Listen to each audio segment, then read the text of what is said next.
Okay, in our last class, we looked at ratio analysis and we looked at some of the broad categories of ratios. Today, we will move to some more specific details about ratio analysis. We will start by looking at profitability and return. So the ratio that is employed in this category is what is called return on capital employed, or in short, ROCE. So how do we compute this ratio, ROCE? The formula used is profit before income and tax divided by capital employed multiplied by 100, or we could compute it as profit before interest and tax divided by total assets less current liabilities divided by 100. So why do we divide by 100? It is to convert the aggregate figure into a percentage. So once you know how to compute this ratio, so we need to understand what this ratio is all about. So when we analyze this ROCE, we need to take into account factors like, first of all, how risky is the business? Certain businesses are more risky than others, depending on the sector in which the business is employed. The second aspect that we need to consider when analyzing the return on capital employed is how capital intensive is this particular industry. How much capital is needed to start a business in this particular industry. And the third aspect that we need to consider when analyzing return on capital employed is what return on capital employed do similar businesses have. The whole idea of doing this is to compare like and like, to compare apples with apples, so that we can have some meaningful comparisons. Okay, the next ratio that we have to look at is what is called the return on equity. It's the same principle that we applied as for return on capital employed. So how do we compute the return on equity? What is the formula that we use?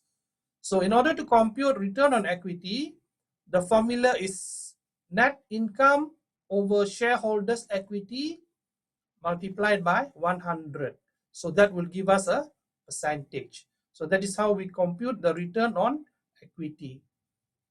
So under this category of profitability and return, another ratio that we frequently compute is what is called the asset turnover ratio.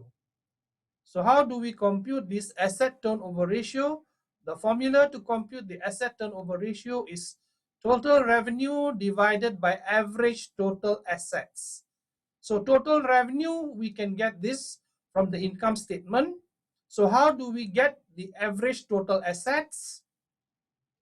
So to get this average total assets, we have to take the total assets at the beginning of the year, add it to the total assets at the end of the year, and divide by 2 to get the average total assets. So the figure that we will get is so many times.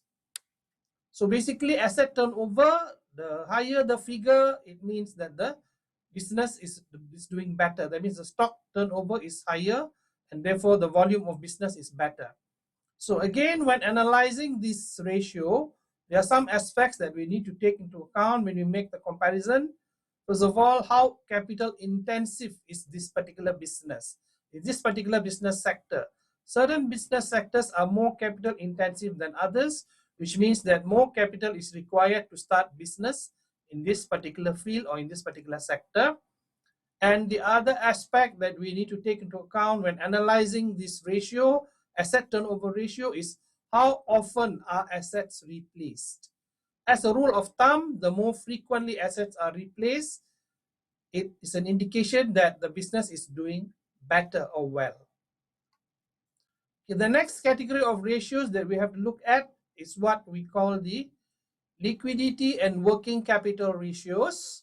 So under this broad heading, we have what is called the first one, the current ratio. The current ratio, the formula to compute this current ratio is current assets divided by current liabilities.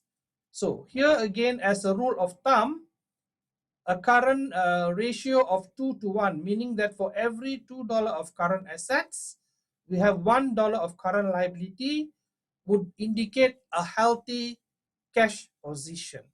However, this can be quite misleading. So in order to get a more accurate picture of liquidity, we can compute another ratio, which is called the quick ratio, also known as the acid test ratio. So how do we compute this quick ratio, acid test ratio? So in this formula, current assets, we take out inventories and prepayments and divide by current liabilities. So the numerator is different because in the numerator, we take out the inventories and prepayments divided by current liabilities. So again, this will come out as a ratio. So what is the rule of thumb? So what are the industry norm? So for quick ratio or acid test ratio, 2 to 1 again is an indicator of a good or stable cash position, which means that every 2 ringgit of liquid current assets can be used to settle every 1 ringgit of current liabilities. Again, like with all ratios, we need to take care when interpreting these ratios. Okay, the next category of ratios is liquidity and working capital. So the first ratio under this category is the trade payables payment period. So how do we compute the trade payables payment period? What is the formula? The formula is trade payables, which is your numerator, divided by cost of sales, your denominator, multiplied by 365 days, because one calendar year is equal to 365 days. So the ratio will come out as a certain number of days.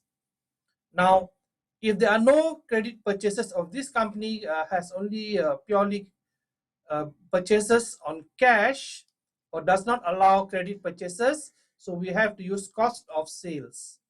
So the other thing to consider is what credit terms are offered, and again, what are the norms in this industry.